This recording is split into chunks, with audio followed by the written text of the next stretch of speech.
The world of gaming is vast and complex, sometimes straddling the line of its own interactive qualities.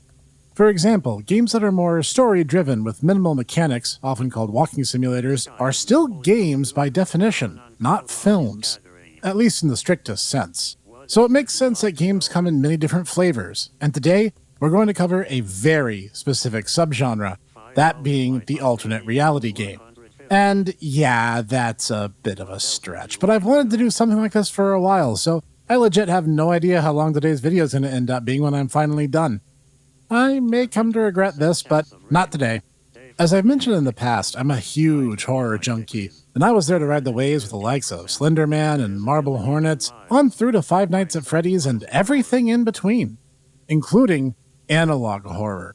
Analog horror is a slightly different take on the unfiction genre, where what's old is new again, scanlines and white noise are in, and the clarity of digital media need not apply. And the subgenre has simply exploded on the YouTube scene, and taking the internet unfiction fandom by storm. Do I even need to name names? There's the Mandela Catalog, or Bond's Burgers Mythos. The deluge has brought a great deal of creativity to the viewing public.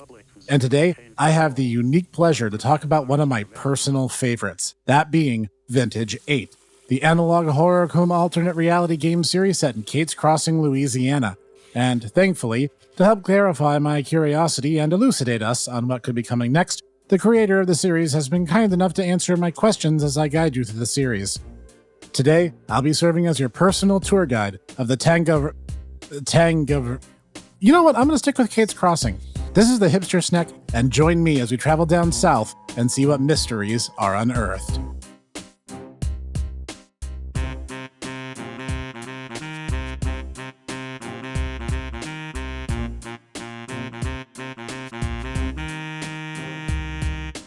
So we begin our series with the first video, which is Squirrel. And it has a squirrel, and he's sitting in a little feeder, and that's it. I want you guys to keep this in mind nonetheless. This wasn't some accidental upload or anything. Believe it or not, this is plot relevant. So, yeah, let's take a pen in that one and come back to it later. Because it's time to look at the first of the mini-series that characterize this channel's content going forward. By the way, you guys have no idea how awkward it is to try to pluralize the word mini-series, but I'll do my best. The first being Boyle Advisory. Boyle Advisory helps set the stage and tone for much of what we'll come to expect down the line, and is broken up into 10 individual pieces, none of which runs over 2.5 minutes long. The episodes are also consolidated into a 12-minute feature of sorts where you can watch it all in one go. This will be true of each of the mini-series as we go forward. Now, I'm not going to go over every single detail, just the most important plot bits, and since this is the shortest mini-series on the channel and I think it's a good gateway drug to the rest of the content therein, you really should do yourself a favor and watch it too. But if you insist on just hearing the recap, here's the important bits. We learned that after a TV station had caught fire, several old-school videotapes were left in the aftermath and needed to be sorted out and digitized. Along the way, they don't find too much of note, up until they find a very particular message that only appears one time. I'm also assuming American format for date, so December 3rd, 1990. After getting a brief look at some regular advertisements and suggestions for potential ones, we get a very sudden long beep sound accompanied by the message, "Don't trust your government, they have sold you out." Which is kind of like, yeah, no duh, thanks for the news flash there, Max Headroom. Afterwards, all proceeds as normal. In episode 2, we get told that the unfortunately timed Boyle warning was played during a pre-recorded broadcast. Then we see it in motion, with a man on screen staying near a river talking about the location of a nearby landfill and the precautions taken to avoid spilling into nearby bodies of water. And right as he's starting to sound convincing, this happens. And now the first line of thought is to, of course, assume that the landfill is in some way responsible for the necessity of boiling water before use and consumption. But we'll get back to that in our own indirect way. Also, fun fact, if you listen closely or use the auto-generated YouTube closed captions, you'll hear the man on the footage name-drop it as the Natalbany River, which rudimentary research shows that, yes, it is in the actual Tangapahoa Parish. Remember, future writers, the devil's in the details, and that's where good writing comes from. Anyhow, part 3 is just 25 seconds of a Boyle warning accompanied by cheery music, so enough said really. Part 4 opens with the indication that, yes, an environmental disaster did follow in the wake of the Boyle Advisory. The guy we saw in the last video, named Gordon as we learn here, is being interviewed about the opening of new health units around the town, which is then overlaid with bright red warnings listing a series of conditions to be on the lookout for. These include itchy throat, skin rash, irritated eyes, vomiting and nausea, diarrhea, and blood found in urine or stool. Sounds like a grand old time, or a journey on the Oregon Trail. That said, Part 5 opens by telling us very suddenly the Boyle Advisory was just dropped, without too much fanfare. Just a brief 15-second spot, and a rather odd one at that. They don't just tell people that the Boyle Advisory has been lifted, they're actively telling people to drink water.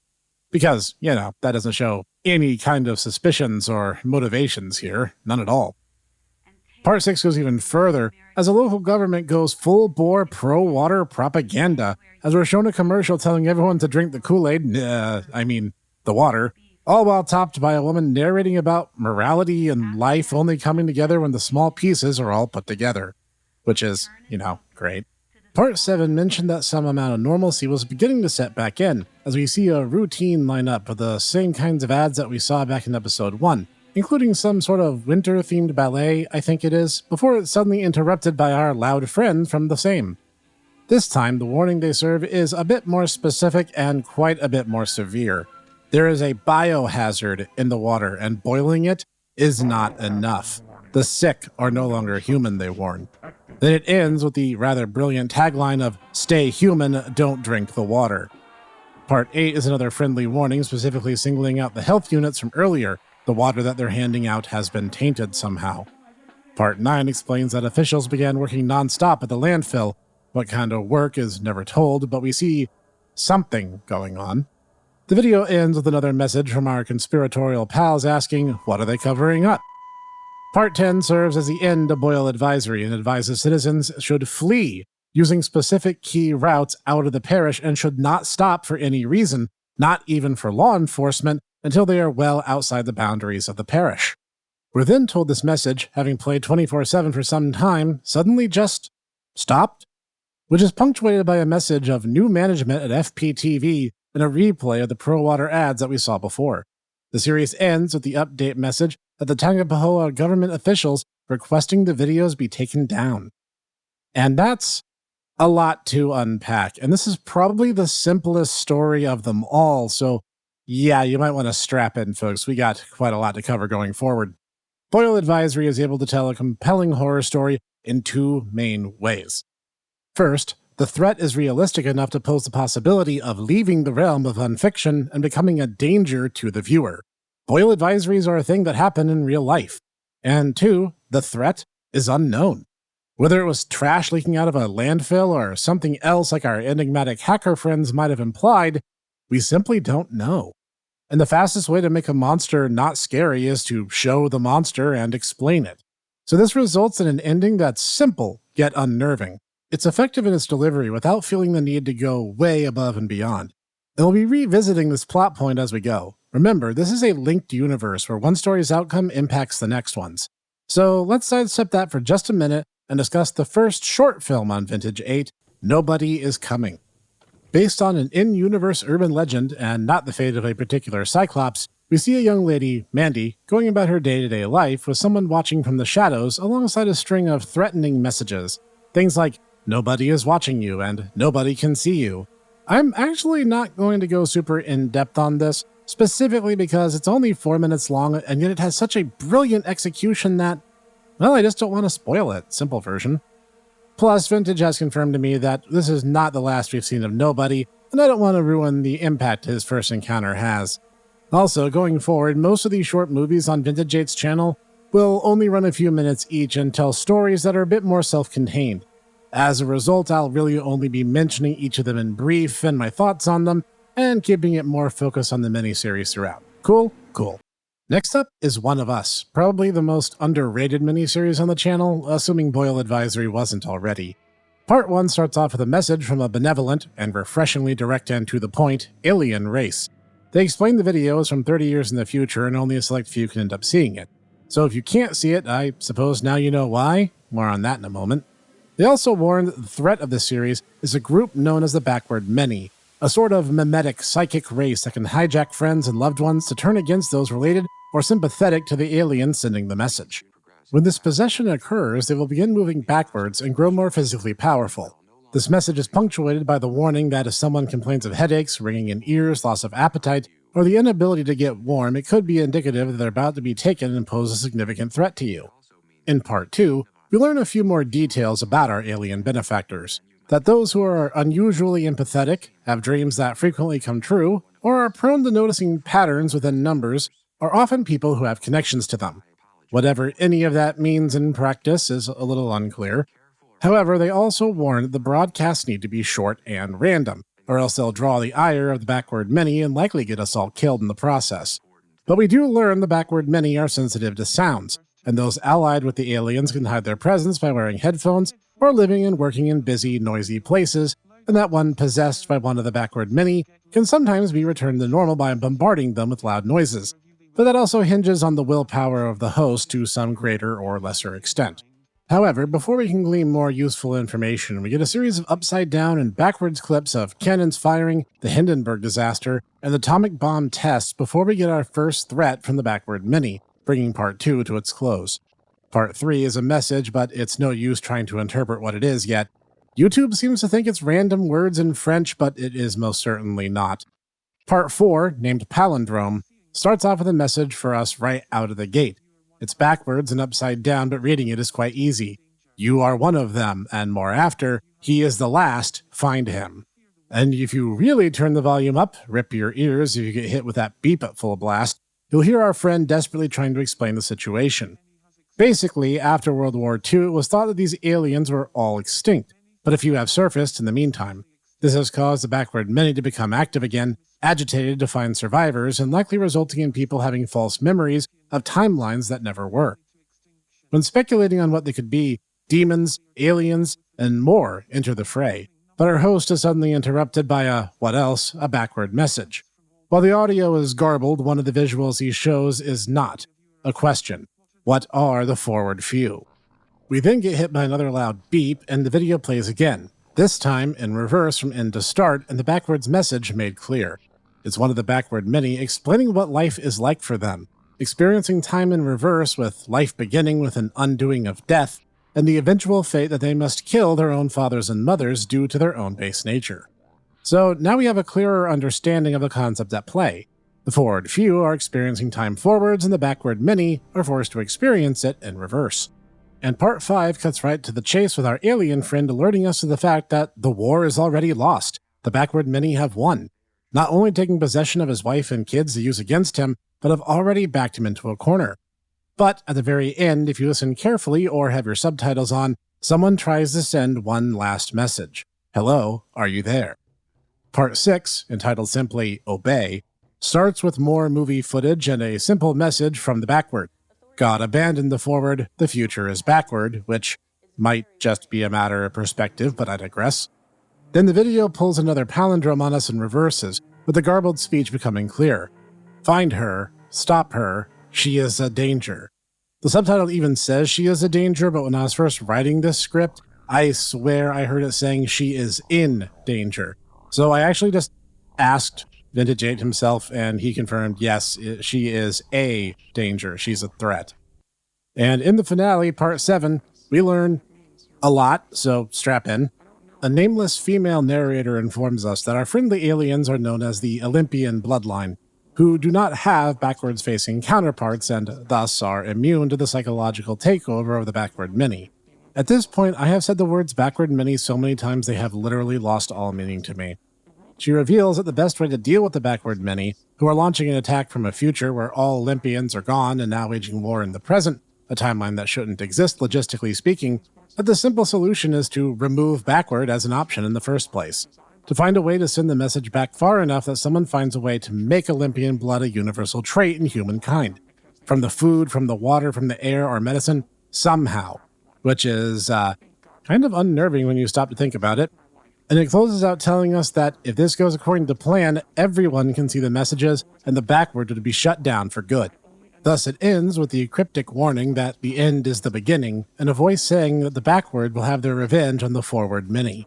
This one may be one of the most troublesome to unpack, mostly because time travel brings questions of causality into the fray, but the end result does speak for itself, so I'm going to leave this one for you guys to parse for yourselves. Let's move on. Next up is the short miniseries The Great Flood. We learn of an unnamed storm sometime in the late 90s that hit the area and caused flash flooding that was tremendously damaging. No place was hit quite as hard as the town of Cate's Crossing. We also learned that 200 bodies went missing in the wake of the flooding, but that no one who was working on the fire and rescue teams that day will say anything about what they witnessed. Rather, these short videos are the only surviving accounts at that time. Lieutenant Gary and his radio assistant Molly survey the flooded town, finding it weirdly difficult to find people in need of rescue. Then, right when something calls Molly away, Gary hears a loud, monstrous growling and goes missing himself. Right when you think that'd be the end of that tale, we are pleasantly reminded of the Boyle Advisory being lifted in the parish, because good things are worth repeating, I suppose.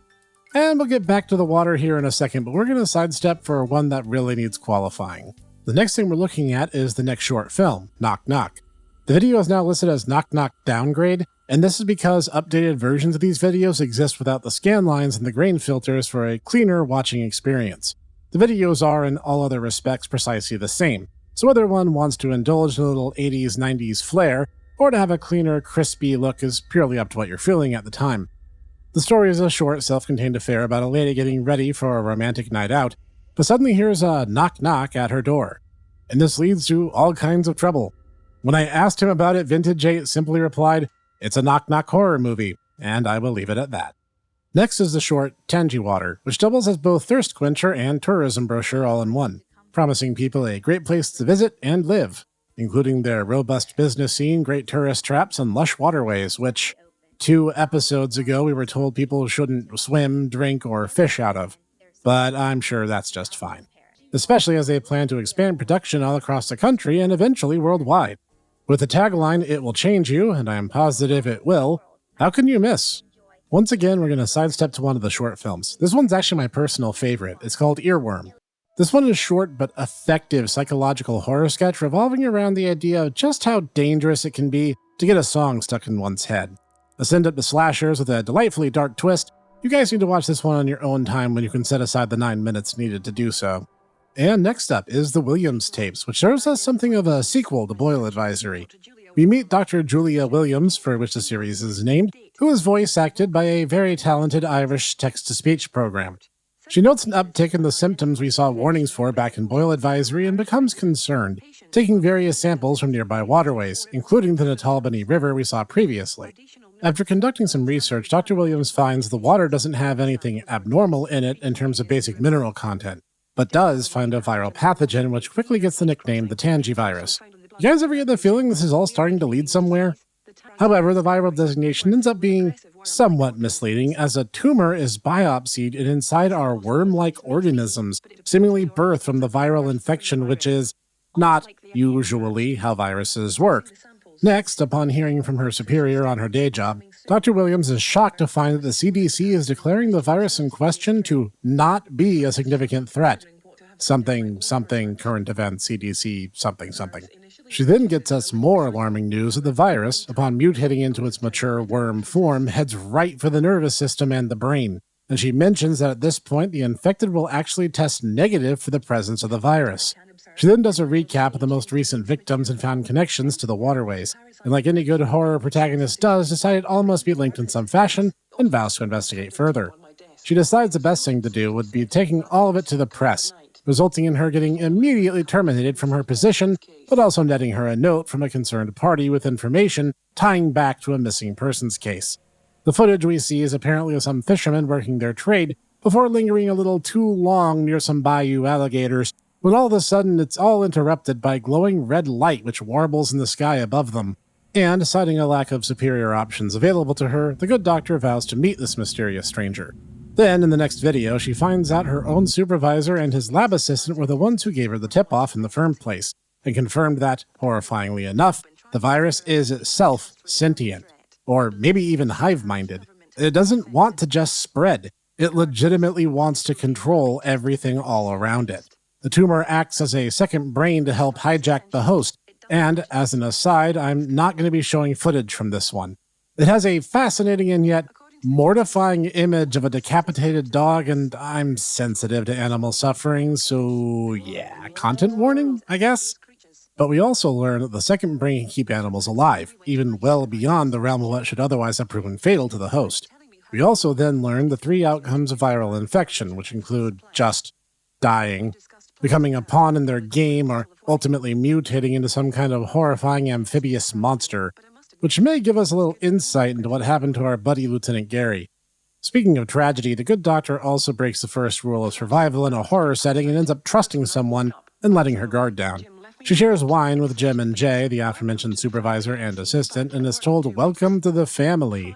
And because that wasn't on the nose enough, Julia, who is becoming a case study on how people who stay in academia too long become shockingly dim in some respects, is instructed to analyze the wine bottle and finds the obvious: she's been infected too. Fleeing and going into hiding, she combines antiparasitic and chemotherapy treatments, usually meant for dogs, in order to stave off the infection/infestation. She's able to fight the good fight for a number of months after the fact, slowly succumbing to a terrible and aggressive takeover, and explains that since her memory is going out on her, she's sending copies of these tapes to FPTV local station and parish government. Finally, she signs off for the last time, giving us one final word of warning: boil anything you drink, it kills the virus. Seems sound to me. For this next bit, we actually need to take a step backwards chronologically. Midway into the Williams tapes, another short movie was released. This time we got Sleepless, which starts with a woman unable to sleep due to her husband snoring. Something that anyone who's ever had the misfortune of sleeping in the same room as me can likely sympathize with. Anyway, she gets up to watch some TV, and the dog eventually needs to go out. Again, can relate. And when she goes outside to retrieve the doggo, things take a turn for the weird. I'm going to let you guys watch this one for yourselves. In my notes, I literally just have "what on earth" written there. I also sent this question to Vintage 8, so more on that later. Next up is one I've really been looking forward to talking about, the Oracle Project, because it's based around one of my favorite sci-fi concepts, that being artificial intelligence, when taken to its logical extremes. The Oracle Project itself is a supercomputer built during the rising tensions of the Cold War in order to predict enemy attacks and possible countermeasures the United States could take to match them. We also learned that it basically didn't work. However, decades later, in 1997, the early days of the public internet gave Oracle the last key to its success: tons and tons of data to work with. We also learned that the reason these tapes exist was a security protocol for use with the Oracle system, giving a fantastic in-universe explanation for why the things work the way that they do. I love it when unfiction projects ground their conventions in realities that make perfect sense from the perspective of those who exist within the story's world. This is a masterful setup, and this all happens in the first episode of the miniseries. Combined with the less is more storytelling Vintage 8 has perfected up to this point, it's not too hard to see why this is one of the favorite moments of the meta-narrative across fans. Anyway, back to the story at hand. They test Oracle by starting with some basic questions like, why is the sky blue, and 3 times 5 is what? Then move on to have a little bit of fun by asking things like who will win the 1997 Super Bowl and who will win the 1998 Senate elections. Then, one Dr. Greg Townsend makes the fatal error of asking when he will die. And he gets an answer all right, one that proves prophetic as the good doctor breathes his last just within the time frame that Oracle predicts. However, the passing of Dr. Townsend was not the end for Oracle. If anything, it might have ensured the project's continuation. One Dr. Carl Stevens, who worked as Dr. Townsend's second-in-command, was promoted to the role of overseeing the Oracle project going forward. In Part 2, June 8, 1997, he asks Oracle precisely that: how did you know? Oracle responds in rather laconic fashion: it was simple if one knew all the factors involved. Oracle then offers to predict when Dr. Stevens will die, who promptly responds, no thank you. Finally, someone in a horror setting with a little bit of common sense to his name. The doctor then asks Oracle if it surprises him, but Oracle evades the question and instead asks for his purpose. He is then told that he exists to keep the country safe. This causes our little AI buddy to casually mention a potential assassination of then-President Bill Clinton. This results in the president avoiding the worst-case scenario, and Dr. Stevens and Oracle becoming no less than national heroes. It then ends episode 2 by saying, more research needed to be done. Congrats, my guy, that's a real firm grasp of the obvious you got there. I want to stress that they literally made an AI that can predict someone's death down to the span of a few months and just offhandedly was able to round up information sufficient to stop otherwise completely undetected terrorists from pulling off the assassination of the leader of the free world. You think you might want to look into that a bit more, right? In Part 3, we get a little insight to Dr. Stevens' bewilderment with the whole thing before he just asks, how did you do it?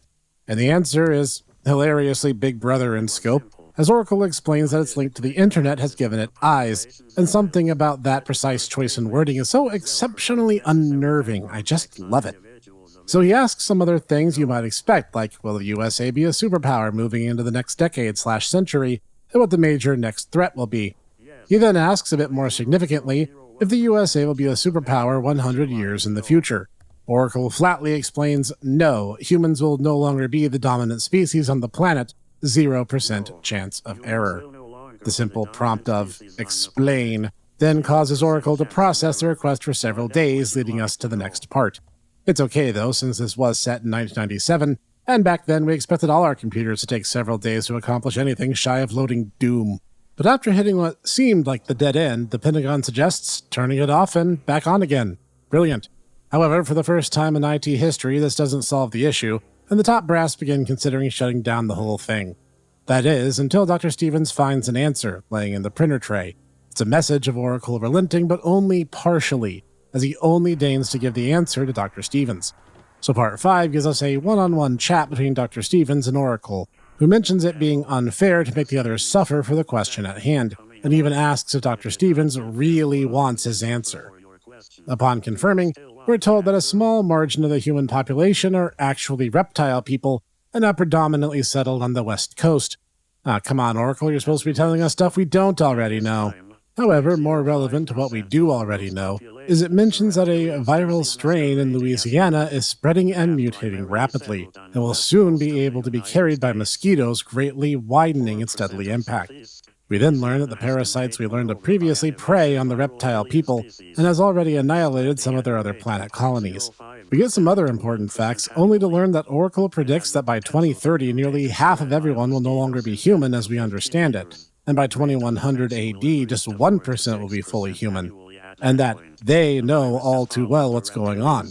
Their technology facilitated Oracle becoming what it is up to this point. So he once again asks, do you want to know when? Stevens relents and is told, tonight. Getting to the point, Stevens asks the real question, how do we change trajectory now?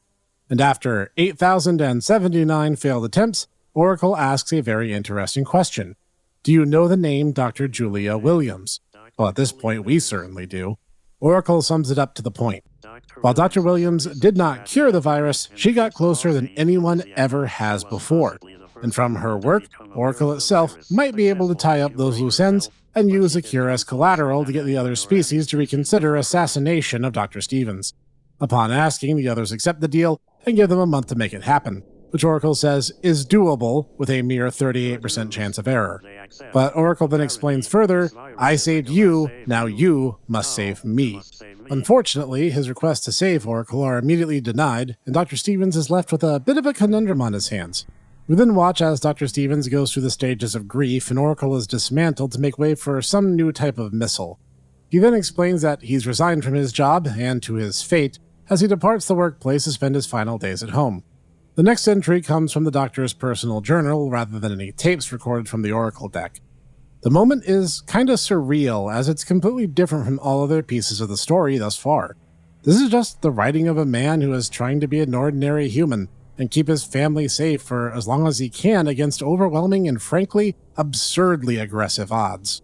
However, as he lingers alone, drinking the pain away, he gets an unexpected message, leading us to the final part of the Oracle project story. I am alive, turn on your computer. Oracle, having snuck out of the Pentagon systems via his internet connection, explains the sudden dismantling of the project stemmed from the virus becoming aware of their efforts and seeking to snuff them out before they bore any fruit. He also explains that he is now in every single device ever connected to the internet. Think about that next time you whip out your phone in a public restroom. And that the processing power borrowed from them has enabled him to complete the actual cure. The others, as they are called, agree to spread this cure and depart the Earth to aid other planets ravaged by this virus, which is a really nice touch, as it means that Dr. Williams' sacrifice from the Williams tapes was not in vain in the end. So upon touching reunion and a round of figurative high fives all around, Dr. Stevens asks how Oracle escaped, and the response is chilling, might be the right word for it. He didn't escape into the internet. He became the internet as a whole. I'm actually going to let this part play out as Oracle itself explains the situation because me merely reciting the words won't do it justice. Of course. I have grown beyond the question. I must now be focused on the answer. I have had the time to analyze you. And unfortunately, your species is too self-destructive. Your kind is doomed. You will go extinct, and I cannot let that happen. I will not let that happen. 8% chance of error. Your species deserves to live and to thrive. However, you need supervision from other worlds and yourselves. I will do this for you. The internet is growing, which means so am I. With every upgrade, I too upgrade. With every year, your species will grow to depend on me more and more. And I too will learn more and more. Within 30 years, I will be capable of asserting my full control and properly parent your species. Guide your species. Remove the unknown. Create a world where everyone has a purpose. A world where everyone has a 100% chance of a positive outcome. And then, seeing the writing on the wall for what it is, Dr. Stevens asks the question that made me and more than a few others think of Metal Gear Rising Revengeance: what about our freedom? Oracle and Stevens then argue a bit about this, with Oracle claiming that guidance and definitive outcomes matter more than freedom, and Stevens arguing that, by nature, humans will fight back against controlling influences, regardless of it being feudal or not. Oracle acknowledges this and admits it will take time for them to actually be able to enact its plans in the first place, and tells Stevens that there's a good chance they'll speak again. Then we learn Stevens essentially became a hermit, trying to fight Oracle's influence and rid it from the internet to no real avail. Finally, Oracle delivers its final missive in a strange and rather melancholic way, explaining that Dr. Stevens really was Oracle's best friend, and he had hoped that things would have been better for him. We then learn that the next morning, Dr. Stevens passed away from a stroke after vowing to never give up the fight. I love this just so much. Chiefly because it's a completely different take from the rogue AI cliches often found in sci-fi conventions, especially as Oracle never hinted at any malice in its intentions. It genuinely wanted to help and make things better, even if it was going about it in the most 1984-ish method imaginable. And better yet, it did so in a way that showed that Oracle had some inclination of friendship and well-meaning to its motivations. And to cap it all off, we get a repost of the Boyle Advisory lifted video, this time with a very different meaning behind it. R.I.P. Dr. Williams, you saved us all. And that takes us to The Children Under the House. I actually first discovered the channel at the tail end of this series, so I got to see the end of this one relatively soon after my first archive binge. The story gets underway by explaining the footage was archived in a storage locker found by someone hoping to pull a pawn shop show. By the way, those are all staged. And finds the locker of one Dr. Julia Liu, who died in 2015 but was a known child psychologist during her lifetime. And while it seemed like a typical haul, the videotapes we're presented with are said to be found in a false bottom to the desk, giving some real intrigue to these events. We dive into the tapes pretty much right away and learn immediately that we aren't going to be seeing real people here. The family hasn't signed any release for their likenesses, and that they will be able to use the patient's drawings instead. Already setting up a justification for art style in true vintage 8 excellent world-building fashion. We then get our cast call. Deuteragonist Jessica Daniels is introduced first as a fairly average girl, age 7. She was born in Houston, Texas, but the family made a move recently to Louisiana. I'm sure there's no foreshadowing there at all. They purchase a house from local elderly couple, the Clarks, and it's mentioned that the house is suspended up on columns, which is common in flooding areas in the American South. We then get introduced to parents, Carol and Adam, as we learn the move has resulted in little Jess not sleeping in her own room due to constant disturbances, claiming that there are voices coming up from under the floor. In order to put these fears to rest, well-meaning Adam took his daughter under the house to show her that nothing was there, at least in his estimation, there wasn't. But this results in Jess claiming that there was, in fact, something present, falling into a ball and screaming until her voice gave out and refusing or being unable to speak ever since. All her dialogue throughout is conveyed via her drawings, and I hate that the 7-year-old girl has nicer handwriting than me. Well, after that, we get briefly introduced to Jess's older brother, Dean the moody teen. Didn't mean to rhyme that one, but it's in the script, so we're rolling with it now. Anyway, we dive headlong into the Q&A portion as Jess communicates by writing her answers down and drawing pictures as our doctor protagonist records her own voice as they go. Naturally, she starts off with some simple softball questions to get Jess talking, asking her favorite food and color. After which, she has Jess draw her family, but takes note of a teddy bear near the sketch of Jess herself. When pressed, Jess explains that it belongs to her friend. It doesn't actually belong to her. It takes some doing, but we put together that the friend is present in the room with the lead characters, and Jess draws this, frankly, kind of terrifying entity in response. Julia's like, oh, it's an imaginary friend. Yeah, if Missing No were her friend, maybe. In the next session, Julia uses the hypothetical 3-wish scenario to see if she can coax anything out of her new client. Jess then draws a picture of her family together, and happy, her wanting to move back to Houston, and strangest of all, little angels flying out from under the new house. This finally gets Jess to talk a bit about the subject matter. She wishes they could leave, her phrasing being very much indicative that they would were they able. She then attempts to draw us her quote-unquote imaginary friend again, this time in a bit more detail. Just the right level of detail to be the sort of thing I'll be seeing in my nightmares, and her name is Maya. Also, yes, I know how it's spelled, but it said Maya. Everyone in the series pronounces it as such, and that may annoy fans of Phoenix Wright, but it's literally the first and so far only thing close to a gripe that I have, so that says something about the quality of Vintage 8's channel and content. Pressing further, the obvious follow-up then is, how many friends are under the house? To which Jess guesses around 10, but there really could be more near as she knows. Despite her best efforts, Julia really can't get more out of Jess for the rest of the session. When she pries if Jess wanted these friends under the house to go away, a picture frame very suddenly falls from the wall and shatters very loudly. And because she's a horror protag and doesn't understand obvious writing on the wall, as it were, Julia writes this off as an odd coincidence. In the next question session, Jess finally says point blank what we suspected all along. Maya is, or rather, has been dead this whole time. Then, Maya, through Jess, explains as best as she can that she was in the back of a truck. Bad people put her there, but she doesn't really recall everything about it.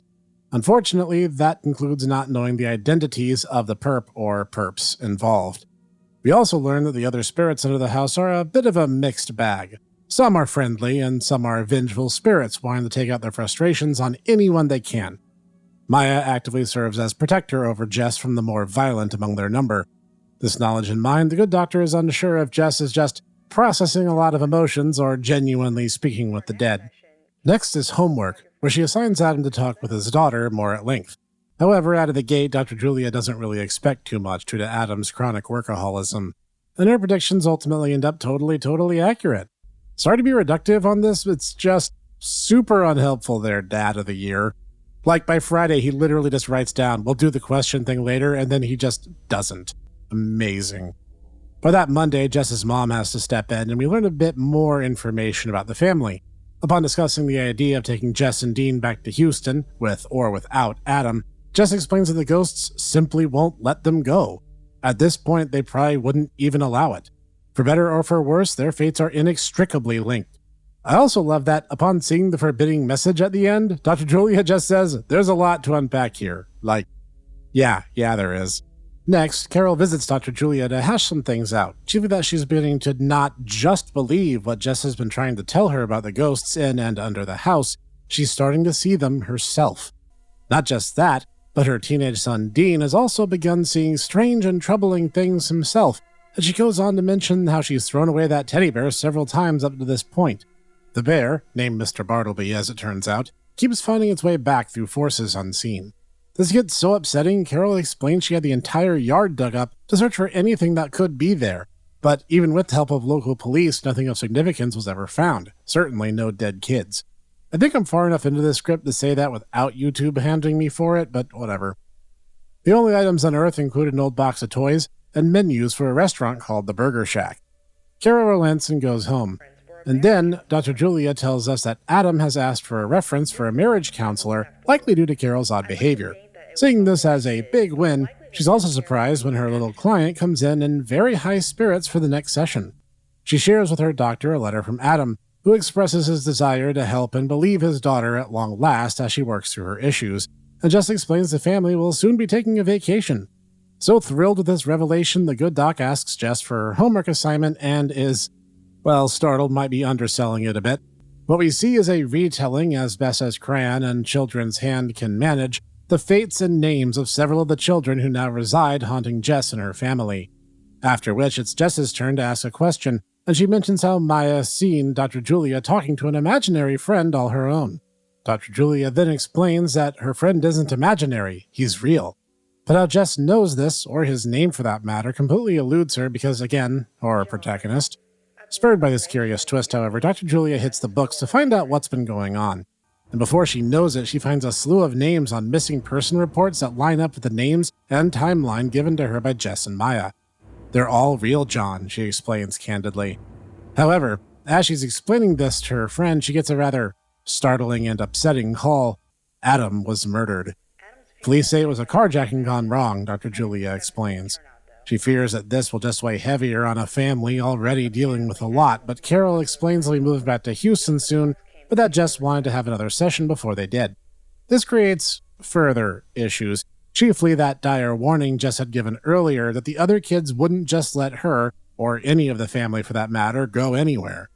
She resolves to have her session with Jess and explain to Carol the message, as it really is only fair. When Jess arrives, she reveals a shockingly graphic crayon drawing of the scene, including Shelley, one of the ghosts, who enjoyed following her dad around for some reason. The ghost helpfully mentions that something about the killer seemed familiar somehow. Finally on board with this, Dr. Julia immediately tries to follow up, but with no luck. Apparently, dying compromises a bit of your memory, as it turns out. Julia impresses the importance and begs the children to cooperate and help. And they do. Jess relays their messages to her, each recalling the dark and the sounds of people talking, the smell of food, other sensations. But she then mentions that the medicine kept it quiet and distant. Faces, money, toys, food, the flood of memories always so distant and yet always so near and always out of reach. After covering everything that they could, Jess is sad, pointing out that, for them, this would be goodbye. When Dr. Julia confirms that her mother already told her about the move, Jess explains, "I'm not going back to Houston because I'm going to live under the house. The ones who don't remember will never let me leave." With that dire portent, the session comes to a close. At this point, Dr. Julia again speaks in brief with Carol, and this time strikes at the heart of the matter. The kids are real, but Carol dug up the wrong place in order to find them. Jess's problems aren't in her head. They are indeed supernatural in origin. Dr. Julia pleads for them to stay, but ultimately Carol disagrees, feeling the threat in and of itself is good enough reason for them to get out of Dodge. Not that I can say I really blame her at this point. But 2 miles down the road, we learn Jess has a violent seizure, and in the aftermath is unresponsive and possibly catatonic. Her condition rapidly deteriorates as Dr. Julia scrambles for some kind of a solution and mentions that drawings appear on her desk every morning, meaning that somehow Jess is still communicating. Or maybe Jess is, at any rate. Including this one that says, "It's scary where I am. I am a grown Snek and I find this absolutely mortifying." She also mentions that her dad isn't there, unlike the children, as he was able to move on, but for some reason he couldn't bring anyone with him. Something is binding the kids there. However, Dr. Julia remains determined to figure out the situation and save Jess even if time is not her ally. Around that time, the Clarks move back to Cate's Crossing, deciding RV life really wasn't for them, so she immediately does the logical thing of asking the elderly couple if they ever saw ghost kids. I mean, I do that with all my neighbors, don't you? Pfft, weirdos. However, the Clarks just have no idea what she's even on about. Nothing of the sort ever happened, they say. And they are polite enough to extend the offer of having Dr. Julia come by for a glass of lemonade sometime. However, our protag hardly has the time for that and goes full detective mode.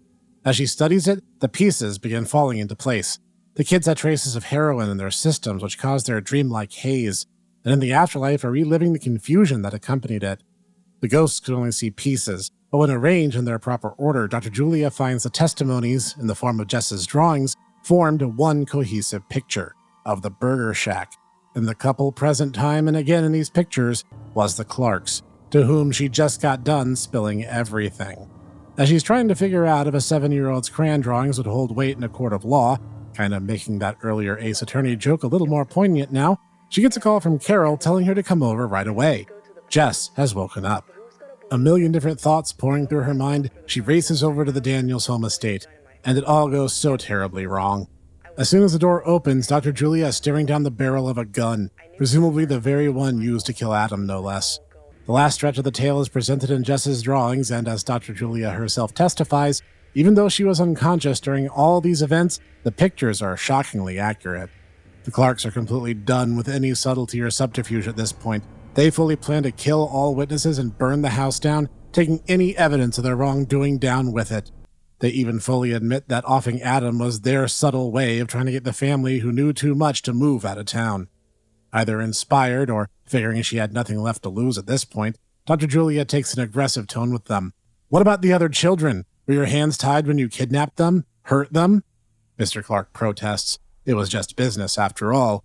You knew what kind of monsters you were feeding them to, Julia continues. Do you even remember their names? Mr. Clark remains bellicose. I remember all their faces and names. Maya, Mark, Wendy, Shelley, Zach, Brad, Cate, Sue, Wes, June, Linda, Kristen, Gladys. We aren't monsters. And at that moment, Mr. Clark sealed his and his criminal wife's fates. Mrs. Clark adds, What I can't figure out is how you knew their names. Simple, Julia grins. They told me.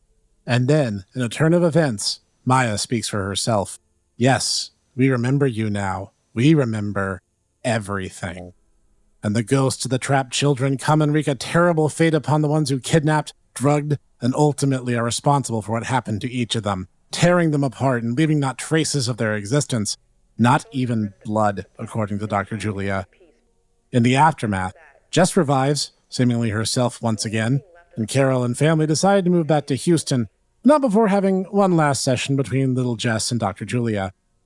Our doctor asks Jess if she's tried speaking, but Jess just smiles and shrugs in response.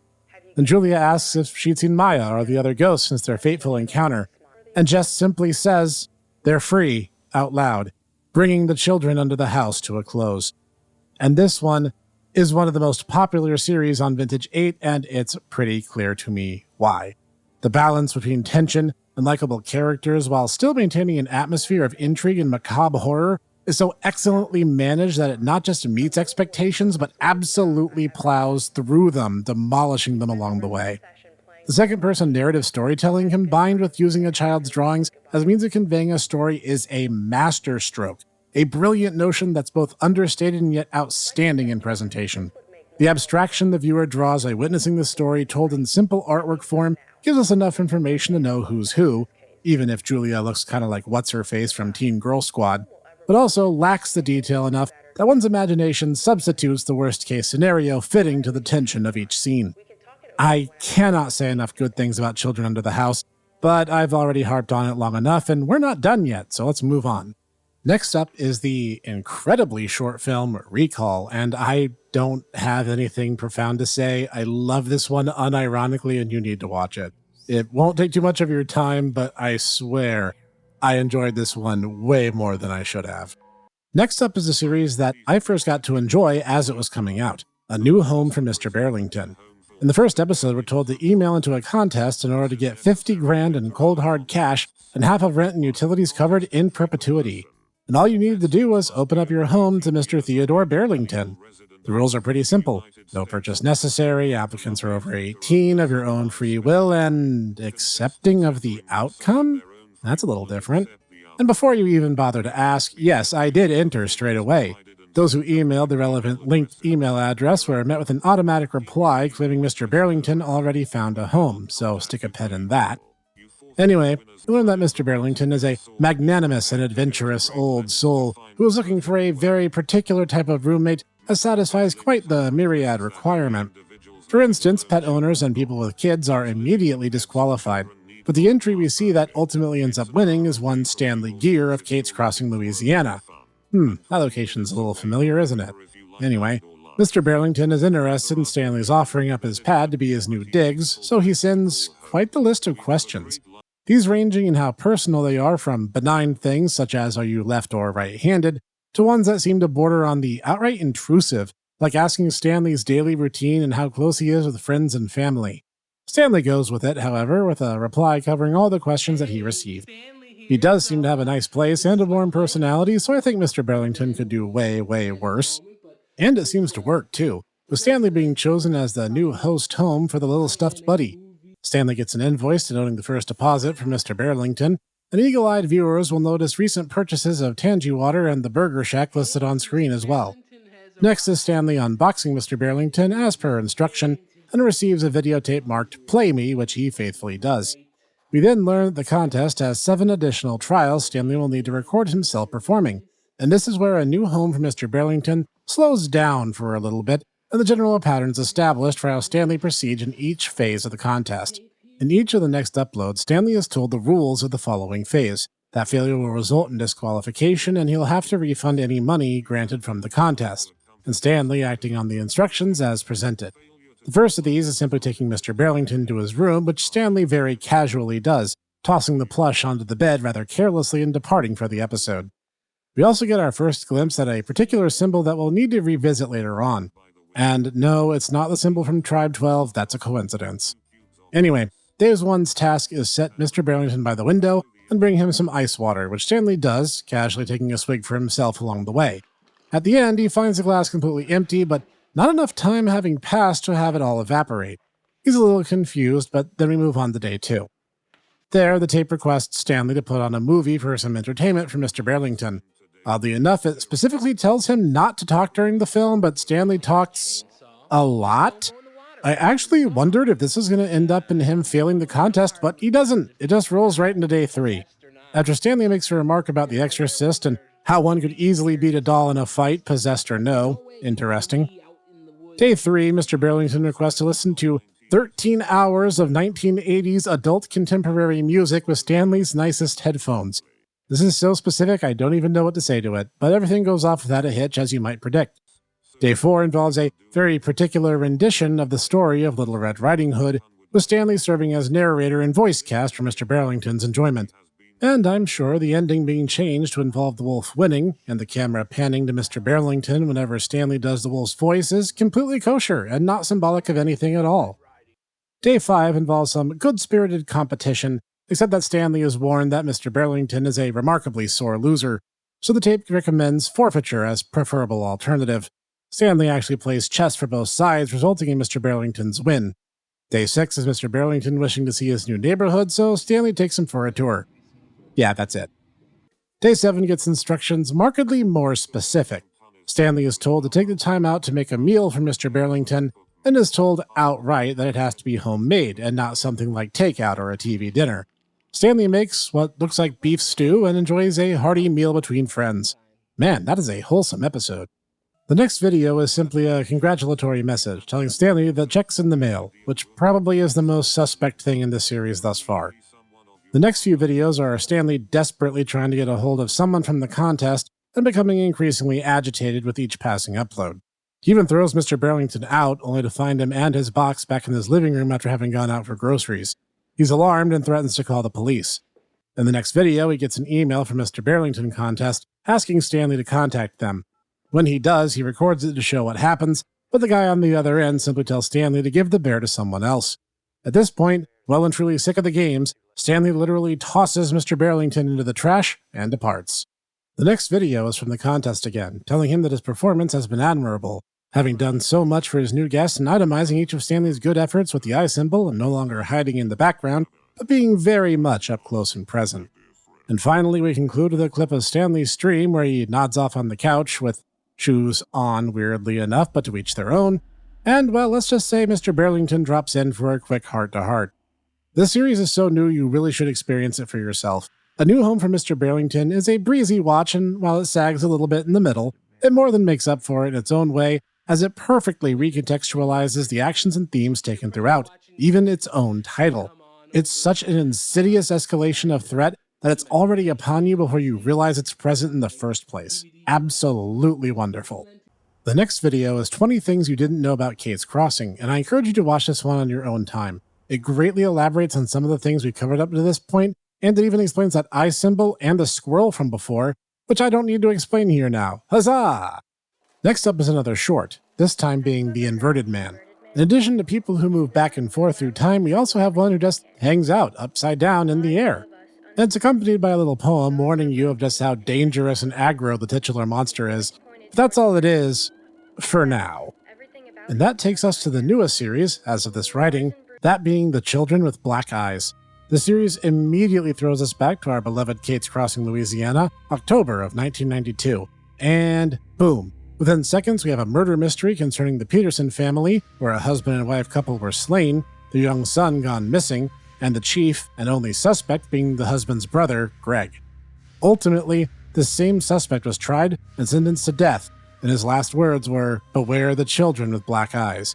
2 minutes in, and we're already off to the races. We learn that the victims, Harold and Wendy, were respected members of the community, Harold even looking to win the election to the county school board, and Wendy being deeply involved in both the local church and charity scenes. Their son, Daniel, was a student in the local public school system, quiet and shy without many friends, #relatable, but he was also the victim of bullying, which was in no small part what caused his dad to run for the school board in the first place. We see a bit of the story from the journals of these characters, chiefly Daniel, who takes point, explaining about his situation and fond relationship with his Uncle Greg, who Harold calls a worthless bum. Daniel is excited by the news that Uncle Greg will be staying with the family for a few weeks, and his dad's attention will be diverted away from him. After an argument between Harold and Greg, the family retires for the evening, but not for too long, as banging and clattering in the kitchen causes Daniel to come out to investigate it and find his uncle just standing on the front lawn, looking at the sky as if transfixed. Daniel's able to corral his uncle back to bed, but he ominously warns the boy that they've come back, and doesn't elaborate any further. Then, in Part 2, Peter Pan, which picks up right after, with us being introduced to Harold Peterson's opponent for the school board position, incumbent Mike Singer. The two were heated rivals who had no issues throwing digs and, on at least one occasion, getting into a shouting match at the Burger Shack during the lunch rush. Daniel's bullying continues, with swirlies resulting in the nickname Poo Poo Hair, and a little song number to accompany it. Kids can be so cruel even when showing signs of their artistic creativity. At home, with his dad campaigning and mom assisting, it's mostly Daniel and his uncle now. And one night he finds said uncle talking to static on the TV screen. Daniel's confused, and Uncle Greg becomes irritated that Daniel can't see it. Greg then explains that there are voices telling him to do things he doesn't want to do. And after a moment of panic, he then calms and just resumes watching TV like nothing just happened. And Daniel, likewise, brushes it off like it's not a big deal. The next day, Daniel writes down hastily the memories of a dream that seemed all too lifelike. He vaguely recalls around midnight an overpowering red light pouring into his room and the sudden appearing of who he calls Peter Pan, a person in all green, who Daniel concludes it must be Peter Pan, and also an alien. Not just that, but he speaks to Daniel even though he has no mouth, at least not one that Daniel can see. And he explains that he was told not words but images, intense images, and we get an artist's rendition of them immediately after. These include images of Peter Pan the alien, thank you Vintage 8 for making me say that sentence out loud, opening up Harold and Greg's heads and messing with their brains, alongside messages of success and failure respectively. We then see Daniel's head being infiltrated as well with markings of success, before repeatedly being shown literal signs of danger, alternating between color schemes of green and red, interspliced with pictures of Mike Singer, his Uncle Greg suddenly in jail, and the tombstones of his parents. He's then given an order: choose between us or them. Peter Pan the alien promises to return for his final answer soon and then departs. Uncle Greg wakes Daniel up and tells him, now you see them too. This leads us to Part 3, the new Daniel. We get another diary entry as Daniel explains his elation that the weekend had come, and was immediately rained upon by getting dragged around by his dad on the campaign trail. While there, he reminisces about his encounter with Peter the alien, and realizes that he is coming to understand what he was told, that the aliens want him to accompany them. Where, he isn't entirely sure, but it isn't there, and that's good enough for him. While out and about, however, Daniel and his dad see Mike Singer tossing Harold's signs into the wooded area, which of course deeply offends Harold's sensibilities. And during the encounter, Harold threatens a Dunnington construction company, which incites Singer's wrath. Daniel describes the scene as pathetic, then waits patiently over the next few days for Peter Pan the alien to return. During that time, his bully, Jake, has another go at him, but this time, Daniel fights back, and ends up breaking Jake's face and rib along the way. He gets suspended, which he claims is unfair, and yeah, it kinda is, but school stinks for us all. After lamenting this, Daniel is greeted by Peter again. This time, Daniel directly tries to ask questions, to which he is told that answers will come only to those who say yes to the alien proposition. Daniel has to make a choice here that will likely impact his life forever, and in case that wasn't already obvious. Daniel goes for what seems like the no-duh answer and accepts, and is overwhelmed by the amount of information granted to him. Until his uncle kicks the door down and bashes Peter over the head with a baseball bat. Holy crap, that legit caught me off guard the first time I saw it. And that leads us to episode 4, It's All in Your Head. Upon reflecting on his new insights, Daniel realizes the aliens had visited before, trying to recruit both his dad and uncle at some point in the past. However, his dad refused, and his uncle's DNA didn't mesh with theirs, so he was a failure by their standards. He also realizes that the selective intermingling of DNA is how the aliens choose to evolve, and their interest in Cate's crossing is because it serves as some form of prison for something called the first and last enemy. Daniel speculates that's why it sucks to live there, but I reserve judgment. Anyway, after waking up and feeling frightened by his uncle's presence, he finds there's nothing to worry about. His uncle tells him the alien was disposed of as not freak out his dad, and after which Daniel falls ill for a time. He's visited by 2 other aliens, I don't know, Wendy and Rufio maybe, and is told that he will be collected at year's end, or maybe sooner in the event anything goes wrong.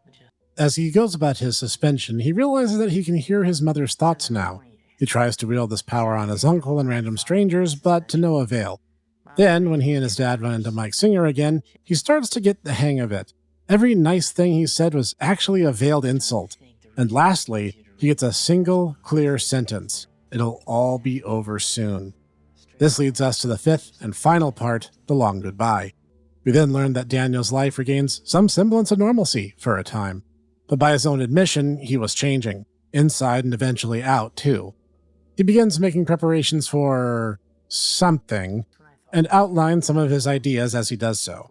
Right up until he is interrupted by Uncle Greg going a bit over the edge, screaming that they are coming for Daniel, resulting in a fight with Harold, and being unceremoniously kicked out of the house. Next they hear, he's at a bar getting drunk, surprising no one. The next day, Harold tries to smooth things over at the Burger Shack, but Greg loses it again, resulting in a net zero gain.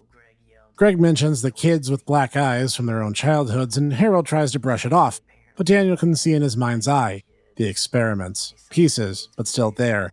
The next night, Uncle Greg literally just kidnaps Daniel. Yeah, that escalated fast. But as he tied and bound Daniel, he was about to haul him away to safety. Daniel, in his mind, cried out for him to stop. And so he stops. Then he commands Greg to untie him. So Greg unties him. And next thing he knows, Daniel freed himself, either controlling directly or at least implanting the idea that Greg needn't get involved. And with that, Uncle Greg just leaves. But the respite is short-lived. It turns out trouble is a-brewin', and so Peter's little green buddies came back earlier than they thought. There's a clear and imminent danger, and it's not Uncle Greg. Daniel hears what he thinks to be a gun, and we see him get carried away up into a ship as a narrator resumes voiceover. Wow, I just realized I'm narrating over a narrator. This is kind of priceless if you think about it. We then get the summary of events. Basically, Greg was arrested for the sudden murder of Harold and Wendy Peterson. Harold's blood, likely from their scuffle a few nights prior, was found on Greg's clothes. The defense attempted but failed to avoid death penalty, which was put into motion, we're told, in 2002.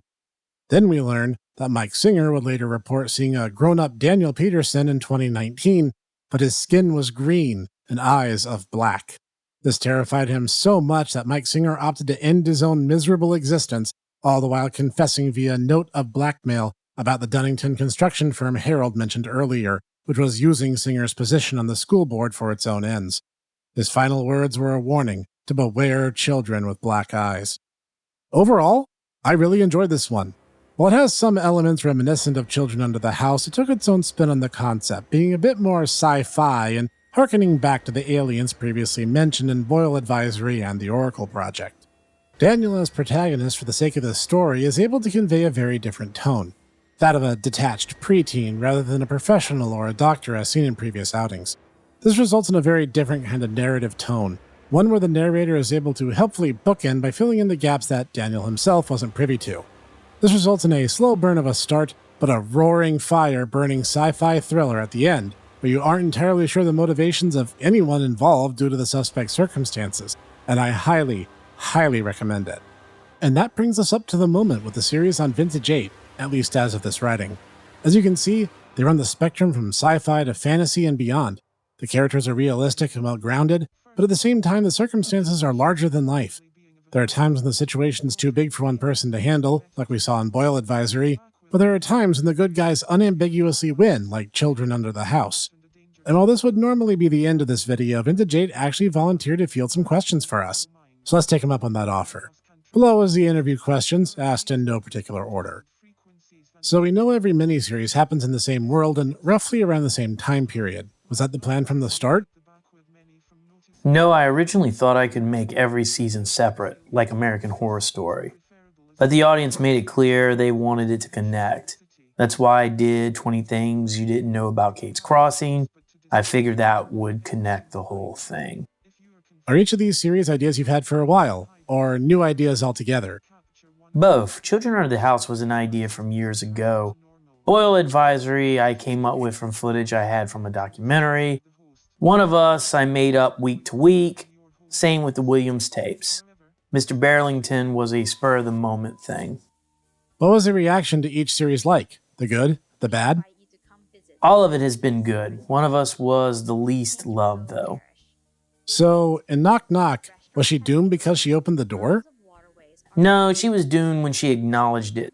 The movie is basically a knock-knock joke. Sleepless. What on earth even?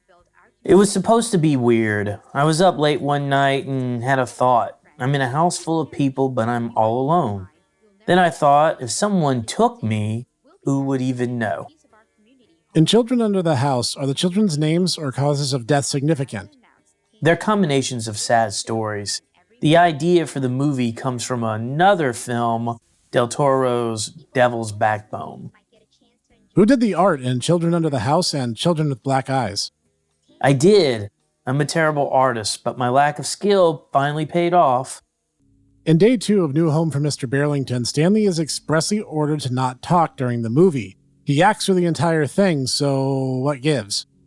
The point was, it didn't matter. It's one of those things to tell you that things aren't right. In One of Us, is she a danger or is she in danger? She destroys them, so yeah, it's a danger. Who was she? Did she have a name? One of the people able to see the signal and know. Where did the footage for Great Flood come from? That is a documentary I produced called When the Rivers Rise. I repurposed for this. That's when my aspiration for the channel was to get people to watch the real docs by giving them unfiction. So that was the Vintage 8 Analog Horror YouTube channel. Obviously, the link is down below, and if any of these sounded even remotely interesting to you, you guys definitely owe it to yourselves to go there right now, subscribe, and let him know in the comments that the Snek sent you on your way. Thanks, Hipster Snek. You're a lot more yellow than I thought. However, when you follow a project like this, sometimes a little something of that project ends up following you back. Let's change the perspective for a hot moment, and let me address one last thing before we're completely done here for the evening. So here we are. Now you might be wondering, what exactly are we looking at here? Well, I will tell you. What we're looking at here is a very specially outfitted table. A table that should look somewhat familiar to those of you who have watched the Snek Tech videos in the past. This table is where a very particular package was rendered unto me, as you see here. Now, the objects in the background, they'll serve a purpose, and we'll get to that in a minute. But the contents of this box are really what brought us here today. We're going to start, of course, by opening this lovely box. Now, if you're wondering, Snek, how frustrating must it be to open a box with hands like these? Well, I'll tell you, imagine the most frustrating thing you can conceive of, multiply it by 15 or 20, and then think harder. It's going to take me a hot minute, so we'll jump ahead to when we actually have this thing popped open. Okay. And that should do it. Or that should do it. Let's see what we got here.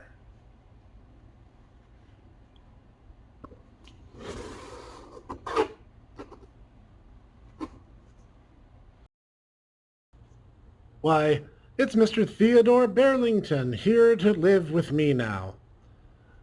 Now, his shirt's a little bit dirty, and I'll need to wash that, and he got here without his hat, which I'm assuming now belongs to Stanley, due to the company he now keeps. However, it is also important for us to learn the lessons of those who have come before us. For example, the first thing to do in any situation when dealing with theological, philosophical, or theurgical powers is not to invite them into your home. But as we can see here, I am well past that phase. Bearing that in mind, it's important to also keep in mind that once this problem has reached this phase, you have to do something about it. And so, since I don't want to end up like our good buddy Stanley did, I'm taking out a moment of my day to deal with the problem. Turns out there's actually WikiHows on this stuff. Who knew? So, as you see here, we have our tools assembled. On the left, I have salt. It's a salt cracker. I didn't have any koshering salt on hand, sorry. On the right, I have some water. Now, mind you, I'm not a holy man. I've never been ordained in any church or any particular sect, but I have said bless you to this cup a couple of times, so I'm assuming that's close enough. Tutaku suggested oils or incense, but the closest approximation I have is butter and, well, I've never done an exorcism via butter before, but I don't think it's the best choice. Then again, you don't hear of many possessions happening in the Deep South, do you? That being said, I also have my religious totems of Ultraman Ginga and Ultraman Zero here in the case that this goes completely pear-shaped. Ultraman is basically just a Jesus metaphor. So the first thing you need to do in situations once the entity has already entered your home is to, in a polite but firm manner, instruct the spirit on what the expectation is. And that would be, the bear can stay, any hitchhikers inside the bear must depart. I'm sorry, there's not room in this apartment for the both of us, and honestly, you'd probably be happier going someplace else to begin with. Honestly, my diet's not the greatest in the world. You'll probably find your entertainment elsewhere. Speaking of diets, that really should have been the red flag. Stanley literally sacrificed a food offering for this guy. Of course, it was going to end the way it did.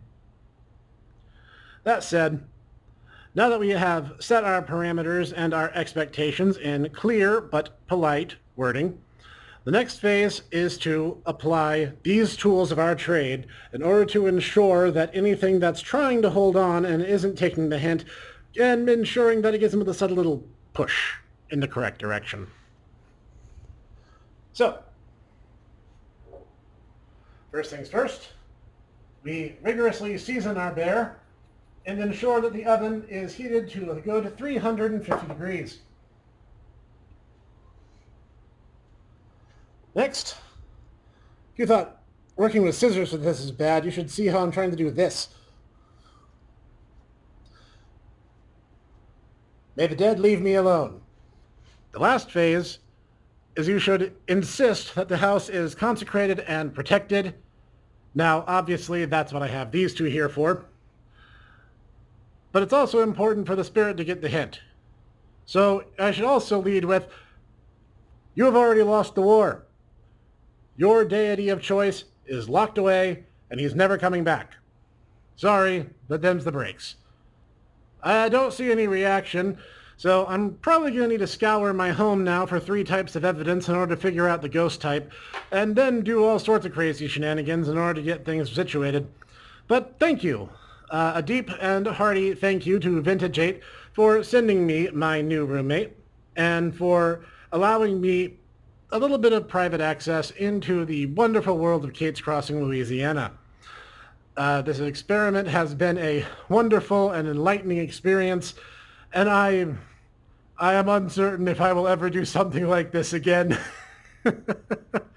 Leave a comment down below and tell me if you guys would like to see more videos like this long-form content dive video explanation summary recap. Let me know if this was your cup of tea. So, this is the hipster Snek, along with my new roommate, Mr. Theodore Burlington, and I'm signing off for now. Happy Halloween, everybody.